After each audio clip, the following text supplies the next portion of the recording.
Sarah Mitchell hadn't faced this much hostility since her third deployment to Afghanistan. Standing with her 7-month pregnant belly visible beneath her veteran's cap, she heard Derek sneer, "Military mommies should stay home. Real soldiers don't waddle." The afternoon sunlight filtered through the dusty windows of Heartland Veterans Diner in small-town Colorado, casting long shadows across the worn wooden floor. At 33, Sarah Mitchell carried both visible and invisible burdens. Her 7-month pregnant belly was obvious beneath her loose navy shirt, but the deeper weights, 3 tours in Afghanistan, 10 years of military service, and the memories of fallen comrades remained hidden behind eyes that had seen too much. Sarah adjusted her position behind the counter, one hand instinctively resting on her rounded abdomen while the other methodically arranged menus. Despite her condition, she maintained the ramrod-straight posture drilled into her during Marine Corps training.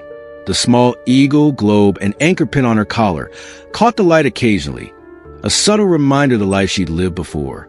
Greg, the owner, had hired her without hesitation 4 months ago, a firm handshake from one veteran to another. No questions about her pregnancy, no doubts about her abilities, just respect. Sarah appreciated that he saw past her changing body to the capable woman beneath. She cherished these quiet afternoon hours between the lunch and dinner rushes when the diner settled into peaceful stillness. Regular customers, mostly older veterans and locals, nodded respectfully when they recognized the pin on her collar.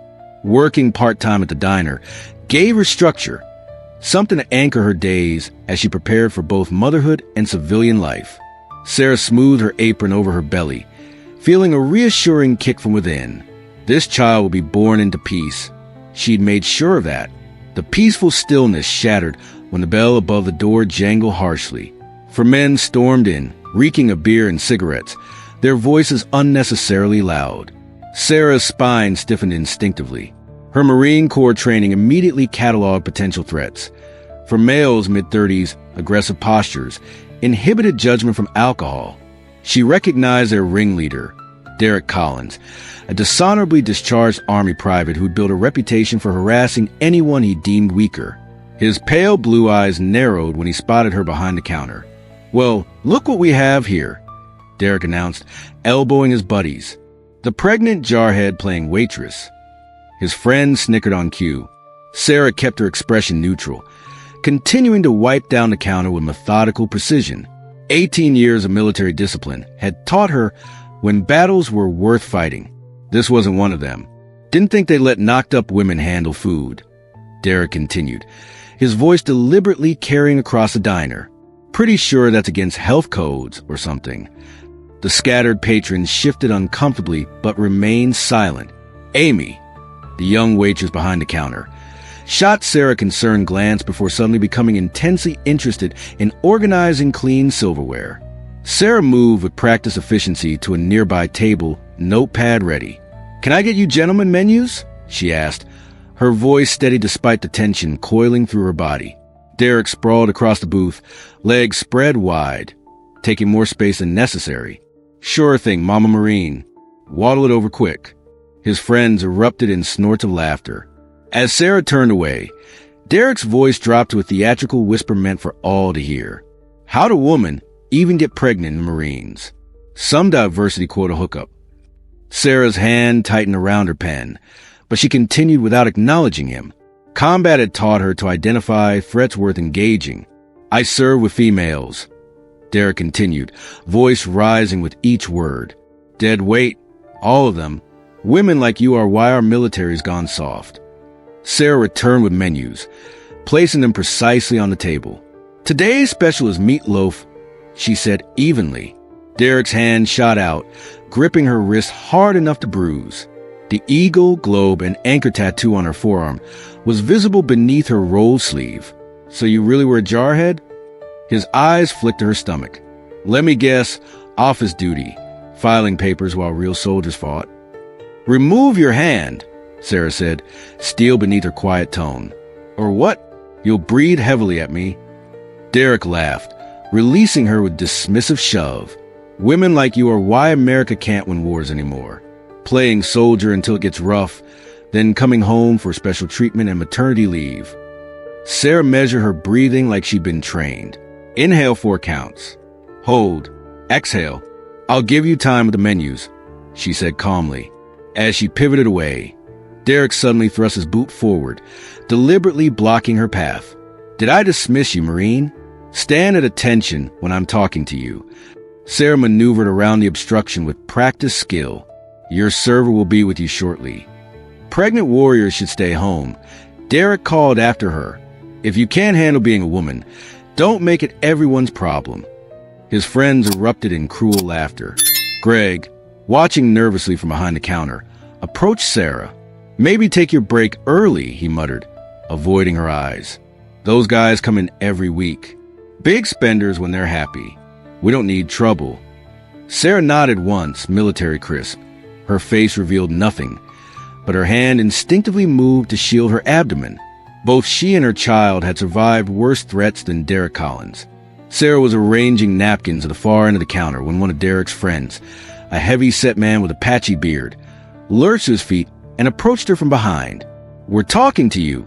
Soldier girl, he slurred, his breath hot on her neck. Before Sarah could react, he roughly bumped into her, his shoulder deliberately ramming into her back. The force sent her stumbling forward against the table edge. Her balance, already compromised by her pregnancy, failed her. Sarah went down hard, landing on one knee, her hands barely breaking her fall. Coffee from a nearby table splashed across her uniform, scalding her arms. Her veteran's cap fell off, tumbling across the floor. Personal items spilled from her apron pocket, a worn leather wallet, a carefully folded sonogram picture, and a faded photograph showing Sarah standing proudly in her dress blues, surrounded by her Marine unit before her honorable discharge. The diner froze in horrified silence. No one moved. No one helped. Only the sound of Derek and his friends' laughter filled the space, punctuated by the hiss of Sarah's sharp intake of breath. Sarah felt the cold floor against her palms, the burning coffee soaking through her clothes, and the crushing weight of public humiliation pressing down on her chest. Worse was a stab of fear, not for herself, but for her unborn child. For the first time since Afghanistan, she felt completely vulnerable. The silence in the diner hung thick and heavy, broken only by Derek's table's occasional snorts of laughter. Sarah's scattered belongings lay exposed for all to see, particularly the sonogram picture with baby Mitchell, 28 weeks, written in the corner. With mechanical precision born from years of military training, Sarah pulled herself upright. Her upper body, powerful from years of combat training, compensated for her altered center of gravity. She reached for her fallen items, gathering them one by one with deliberate movements that betrayed none of the effort it cost her. Nobody moved to help.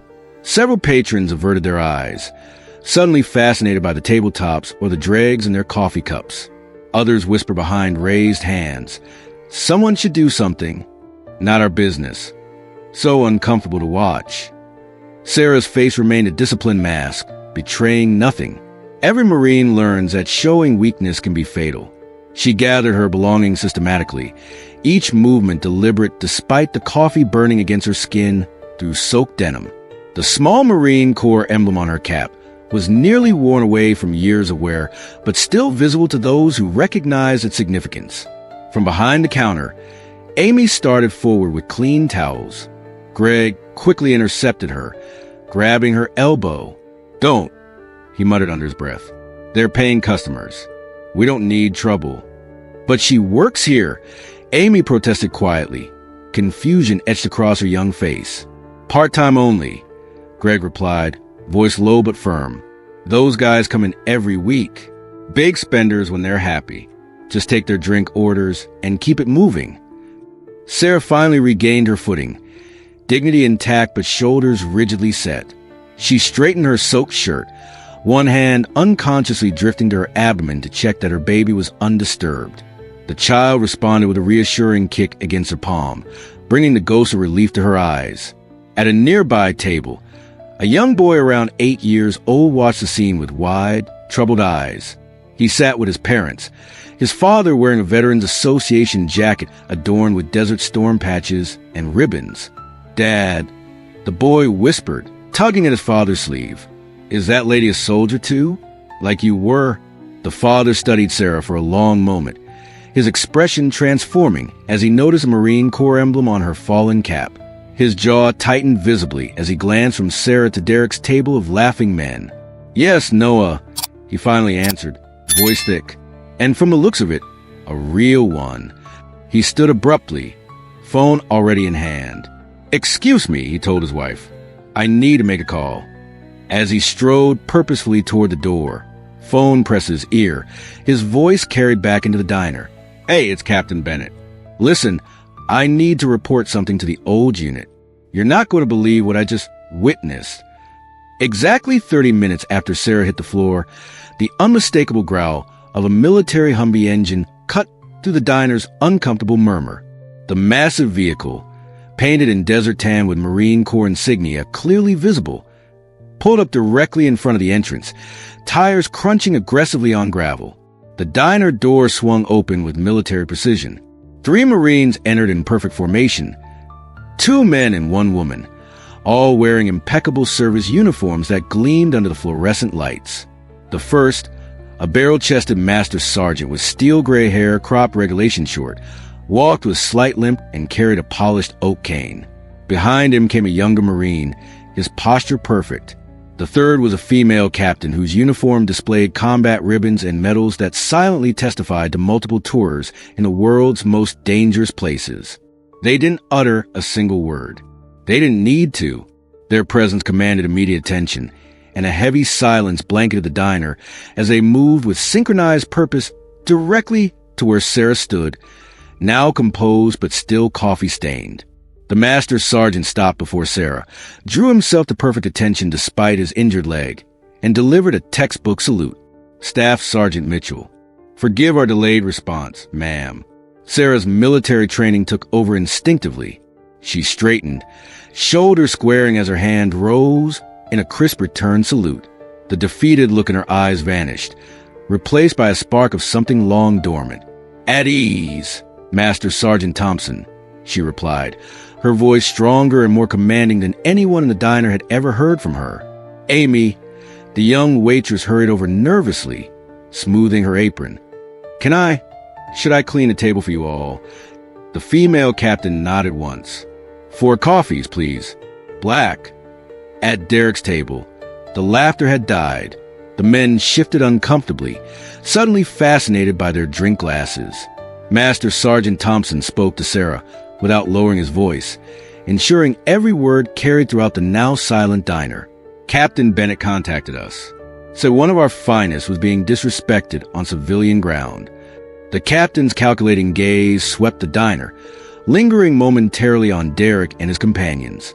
The captain specifically mentioned individuals who physically assaulted a pregnant combat veteran. Sarah's hand instinctively moved to her belly. "It's nothing." "With respect, Staff Sergeant," Thompson replied firmly, "it is not nothing. Nobody pushes one of ours. Not in combat, not on civilian territory." The younger Marine cleared his throat. "Staff Sergeant Mitchell led our unit through Kandahar when everything went sideways. Saved my life and 4 others when our convoy hit that IED cluster." Sarah's eyes flashed with recognition. "Corporal Hayes, you were barely 20. Still green, ma'am," he smiled tightly. "But I never forgot what you taught us. Marines move as one or not at all." Throughout the diner, something remarkable began happening. An elderly man wearing a Korean War veteran cap slowly rose to his feet, standing at attention. A middle-aged woman with an Air Force pin on her jacket stood from a back table. 3 National Guard members in civilian clothes rose in silent solidarity. Captain Bennett, the boy's father, returned from outside and called out a single command, "Attention!" Nearly half the diner's patrons stood, back straight and shoulders squared in respect. Sarah's eyes widened in surprise. At Derek's table, the uncomfortable silence deepened. The man who had bumped Sarah seemed to shrink in his seat. Derek stared into his coffee. Earlier bravado evaporated like morning dew. Master Sergeant Thompson turned his steely gaze toward their table. "The Corps teaches us to fight with honor, to protect those who cannot protect themselves, to never, under any circumstances, leave a Marine behind." His voice, carried without shouting, weighted with authority earned through decades of service. Some wear the uniform but never truly understand what it means to serve. The captain placed a hand on Sarah's shoulder. Staff Sergeant Mitchell completed 3 combat tours in Afghanistan, earned a Bronze Star with Valor for rescuing wounded civilians under fire. 10 years of distinguished service to her country. Sarah shook her head slightly. That's enough, Captain.